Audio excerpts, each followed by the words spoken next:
Hello everyone, welcome to another exciting video on Ketu. This time we're doing Ketu in the 10th house. Welcome, my name is Jaspir and I'm here to help you heal and rise and live more aligned with your soul.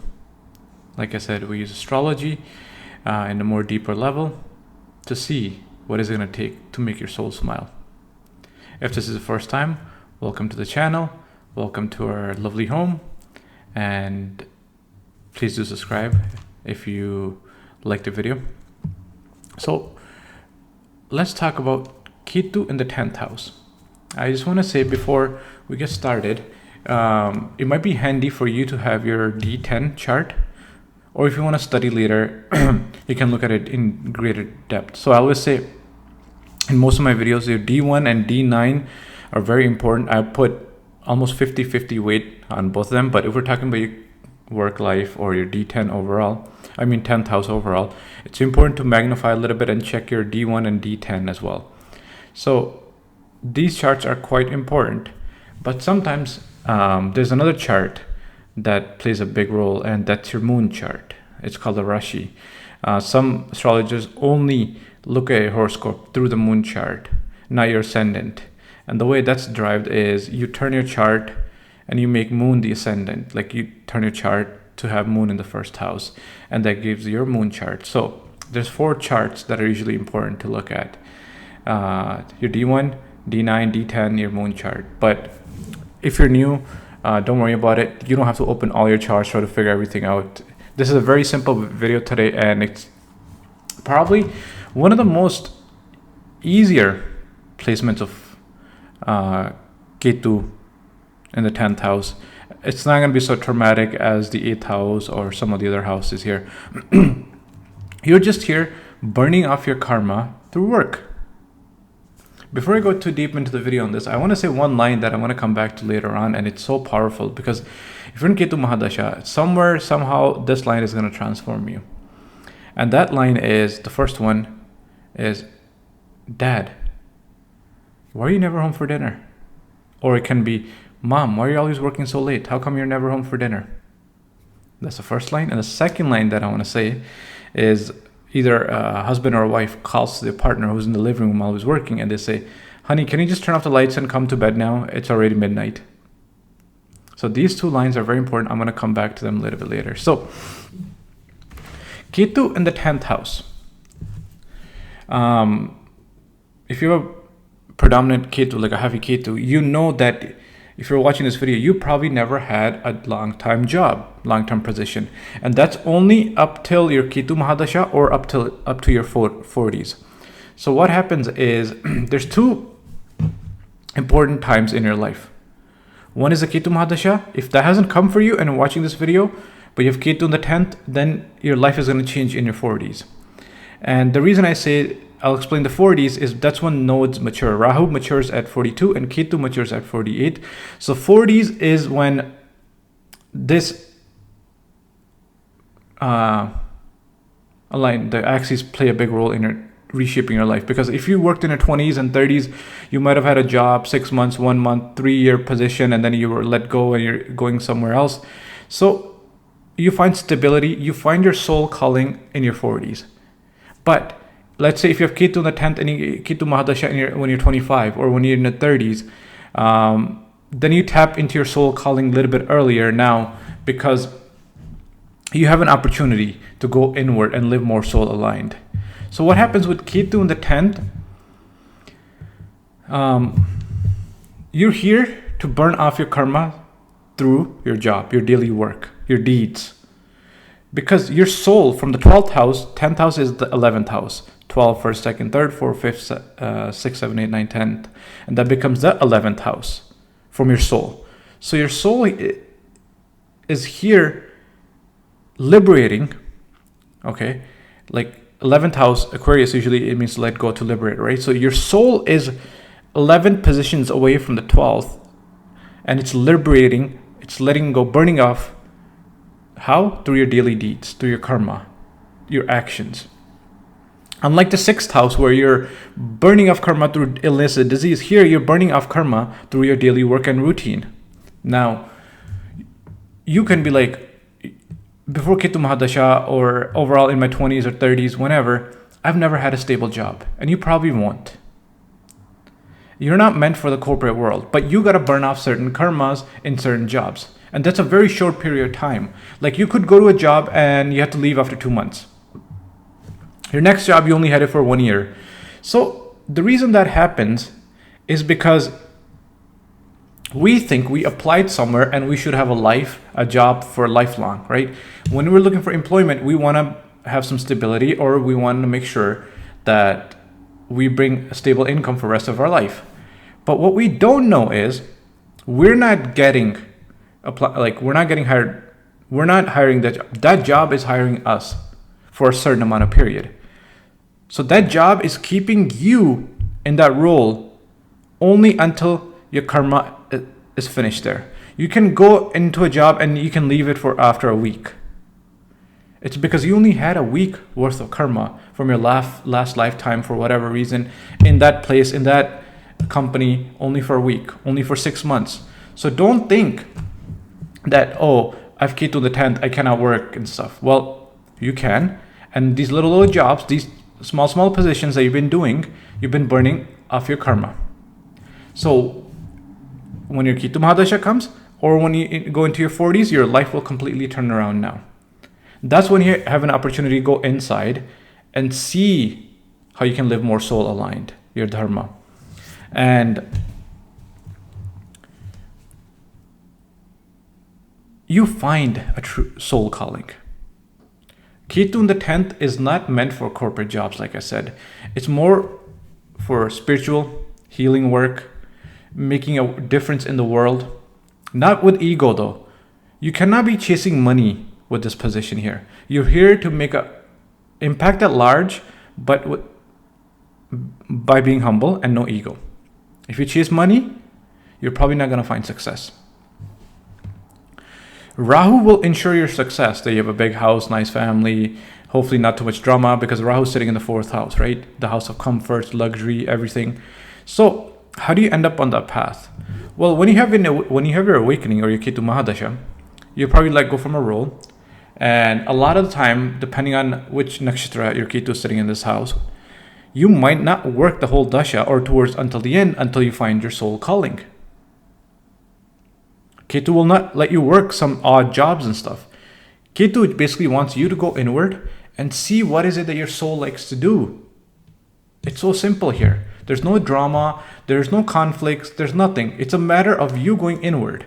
You might be graduate with a engineering degree, but your soul, you want to do a business for buying tires and stuff. But really, this placement is not even about for business, for tires. It's more, this is a placement of entrepreneurs, okay? This is a placement for creation. And I'm going to tie this in how Ketu makes you create something for the world, for the better, a positive change. Like anytime a new product is invented, it's done through the 8th house, through Ketu. And for you guys are the lucky ones because you're the entrepreneurs, because change is 8th house away, and that happens to be the 5th house from the 10th house.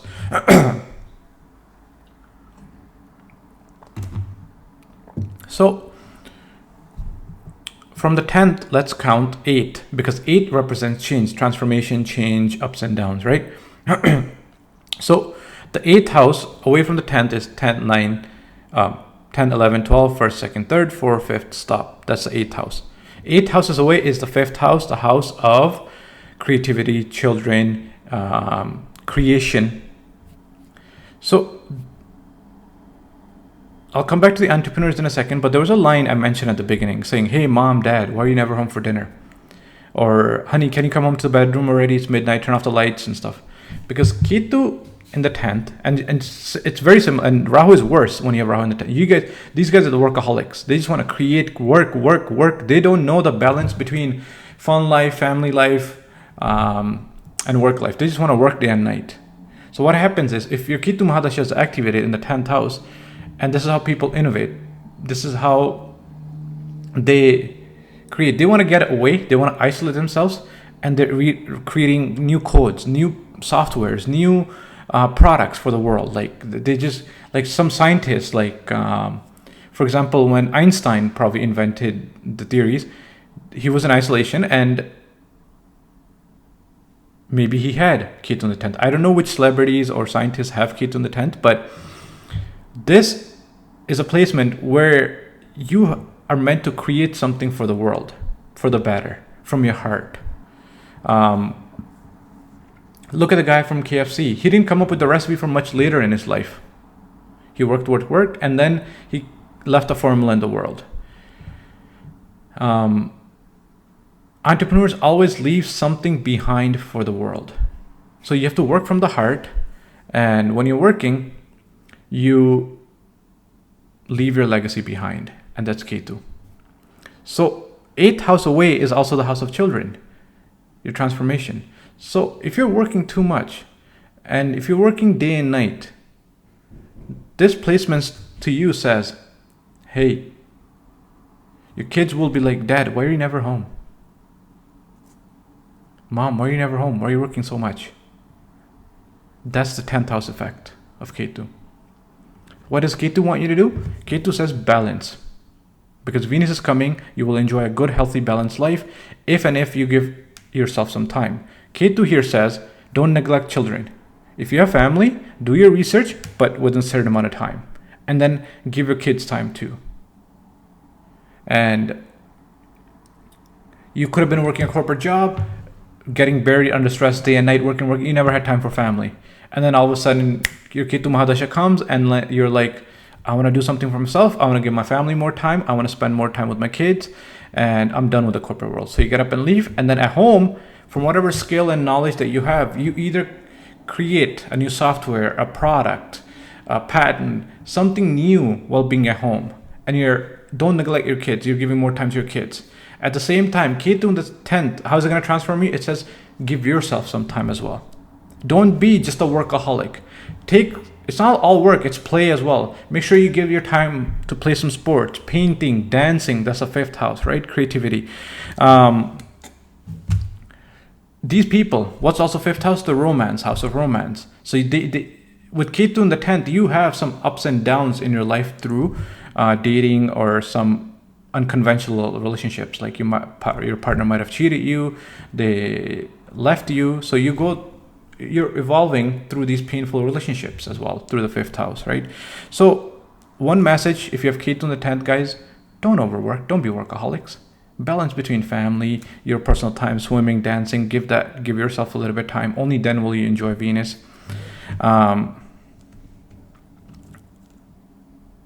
Ketu here says, don't work from the ego. You have to create something for the divine. Something from the heart that's more soul aligned, not something for profit.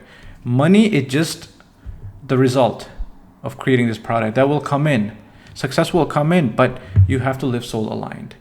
A lot of the healers, a lot of the spiritual folks, they have Ketu in the 10th. And when they're helping public and the large, they're not working from their ego. It's more so from the heart. And spiritual people, like if 10th house is the house of career, your public image and stuff like that, spiritual people, they get fame for their spiritual wisdom and authority, not their ego. And what else?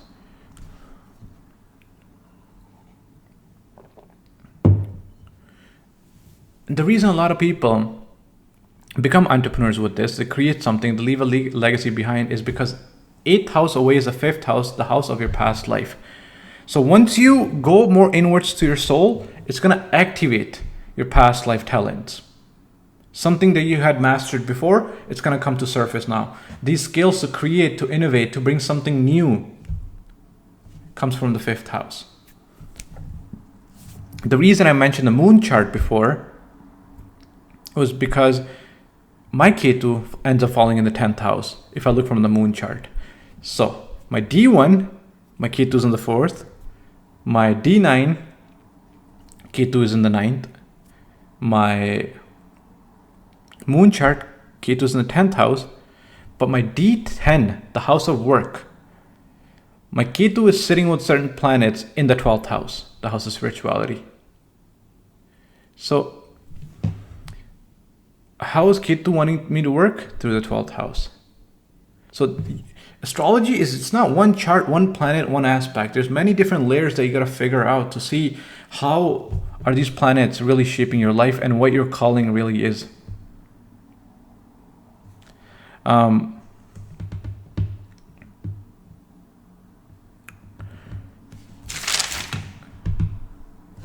5 houses away from the house.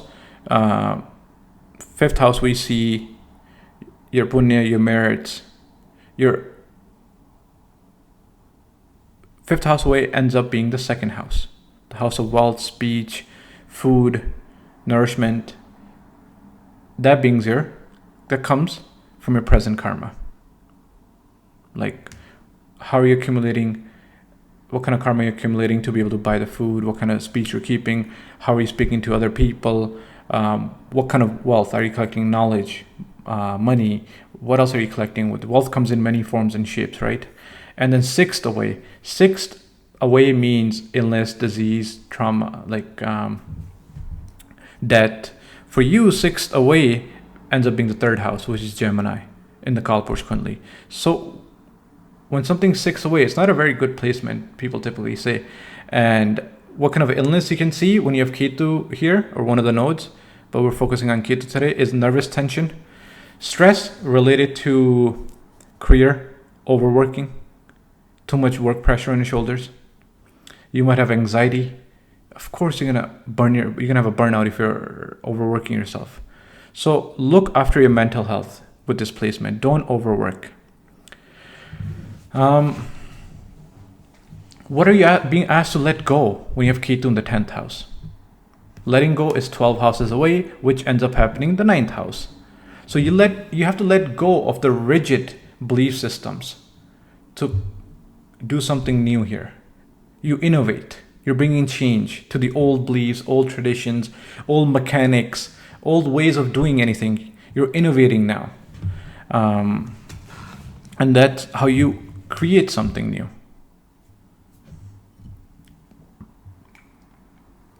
You're letting go of, you're breaking out of the financial or the work-life matrix. You're saying, oh, to become successful, you have to follow a certain career path. No, you look within. You create your own path. That's the beauty with Ketu in the 10th. You cannot walk the same path that everybody does. Either when you're Ketu Mahadasha or in your 40s, you're going to have a complete turnaround in your life. And Ketu here says, don't depend on too much of the book knowledge, too much of the higher truths that you've been taught, conditioned to. Your experiences shape your path, right? Whatever you have learned up to your age of 30s and 40s, that is your spirituality. From there, you innovate. You got to follow your intuition. You got to surrender to what the divine is trying to bring to life. If I look at my moon chart, my Ketu's in the 10th, I had to let go of the traditional astrology teaching and stuff and bring a little bit of change to how you've been conditioned, all of you around the Ketu Mahadasha. And this is just a start. There's so much other stuff to bring about, right? And if a certain company has been doing work in a certain way, you want to bring the change around. If we have been using a certain type of juice blender with so many blades, but you come and innovate and add an extra blade or extra speed, extra gear. So these are the people that innovate. And to do that, you don't have to look for a mentor, guide, coach outside. There's no gurus outside that are going to lead. There's no person out there that's going to say this blender is slow for you and you should add an extra blade. No, you got to find your inner guru. Your inner guru, your inner voice will lead you to innovate, to create something new here. And that's called living soul aligned. And what are the fruits? What are the benefits? Like that are seen 2 houses away from the 10th, 11th house are the karmic fruits of Ketu in this 10th house. And what is that? You have more karmically aligned friends. You're blessed with a very good social circle. And all the 11th house stuff are your gains. but you gotta do hard work. And again, I like to say, if you're in the Ketu Mahadasha, you haven't found work, just look within. What is Ketu trying to ask you to say, hey, what is it that you gotta innovate? What is it that you want to change? What change do you want to bring to the world? What's stopping you from following your heart? Where's Ketu sitting in your D10? What are the real benefits of working? And once we put the D10 on the screen, and then you look at the 11th house of the D10, that's your real source of income sometimes. So don't just study your own chart trying to figure everything out. There's so many layers to it, guys. And I hope you like this video for the Ketu and the D10. Don't be scared if you're jumping from job to job to job. You just haven't found your soul calling yet. You're burning off the karma through those small jobs. And one day you're going to be living more soul aligned. And thank you for watching this video. If you stayed this long, I hope you guys have learned something new. Thank you for supporting. We'll be back with another video this week on Ketu. I hope everyone is having a lovely weekend. Happy healing, everyone. And I always say thank you for supporting. I love every single one of you guys. I'm always here, happy to connect with you. And I hope you have learned something new. Have a wonderful weekend. Thank you.